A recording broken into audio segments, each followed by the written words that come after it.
এজোপা গছৰ প্ৰয়োজন শক্তিশালী শিপাৰ আৰু পোনে পোনে ডাঠি থিয় হ'বলৈ মজবুত বিল্ডিঙৰ প্ৰয়োজন এটা মজবুত আধাৰ। একেদৰে এজন মানুহ ডাঙৰ হোৱাৰ লগে লগে সফল হোৱাৰ বাবে তাৰ লৰালি কালৰ পৰাই ভাল শিক্ষামূলক আধাৰৰ প্ৰয়োজন। মহান ব্যক্তিসকলৰ জীৱনৰ ফালে ভুমুকি মাৰিলে দেখিব যে তেওঁলোকৰ সৰুৰে পৰাই ডাঙৰ হোৱাৰ বীজ বপন কৰা হৈছিল। সফল হ'বলৈ গ'লে জ্ঞান থকা প্ৰয়োজন। জ্ঞান শিক্ষাৰ পৰা প্ৰাপ্ত হয়। শিক্ষা লাভ হয় ভাষা শিকাৰ মাধ্যমে। এটা ভাষা আয়ত্ত কৰিবলৈ হ'লে সেই ভাষাৰ বৰ্ণমালা সম্পৰ্কে দক্ষ হোৱাটো প্ৰয়োজন। দক্ষতা আহে যথেষ্ট অভ্যাসৰ পৰা। অভ্যাসৰ বাবে এটা যন্ত্ৰৰ প্ৰয়োজন আৰু সেই যন্ত্ৰটো হ'ল অক্ষৰ অভ্যাস।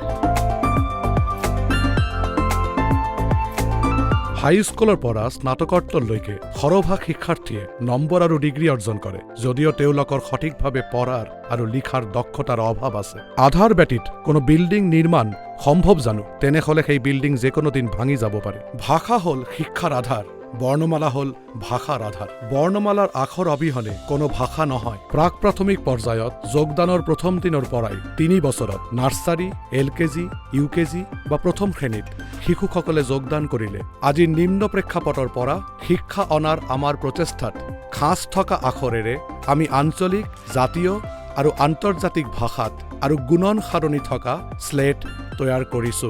এইবিলাক স্লেট বৰ্তমানৰ স্লেটৰ পৰা বেলেগ ধৰণৰ। অভ্যাসে মানুহক নিখুঁত কৰি তোলে। আমি সকলোৱে জানো যে অভ্যাসেই সফলতাৰ একমাত্ৰ উপায়। পেঞ্চিলৰ সৈতে কণ কণ ল'ৰা ছোৱালীয়ে স্লেটৰ খাঁজত আখৰ অভ্যাস কৰিব পাৰে। এই স্লেট শিশুসকলক নিখুঁতভাৱে আখৰ পঢ়া আৰু লিখাত মজবুত আধাৰ গঢ়ি তোলে আৰু এই ক্ষেত্ৰত শিক্ষকসকল কেৱল তদাৰকী কৰিব লাগে। এই স্লেটখন নেভাঙে। এইটো মজবুত, নীতিতে, কম দামৰ আৰু কাগজবিহীন। আখৰ নিখুঁত কৰাৰ পিছত অসমীয়া বৰ্ণমালা নামৰ এখন কিতাপ পঢ়াৰ আৰু অভ্যাস কৰাৰ বাবে বুনিয়াদী পুথি, বুনিয়াদী কিতাপ, ফাউণ্ডেশ্যন বুক। অসমীয়া, হিন্দী আৰু ইংৰাজী 3টা ভাষাত এখন কপিৰাইটিং কিতাপ। এইটো কেৱল মাত্ৰ প্ৰাথমিক জ্ঞান আৰু 6টা স্লেটযুক্ত পেঞ্চিলেৰে লিখাৰ অভ্যাসৰ বাবে 3টা ভাষাত অক্ষৰ অভ্যাস কিট হিচাপে উন্মোচিত হৈছে।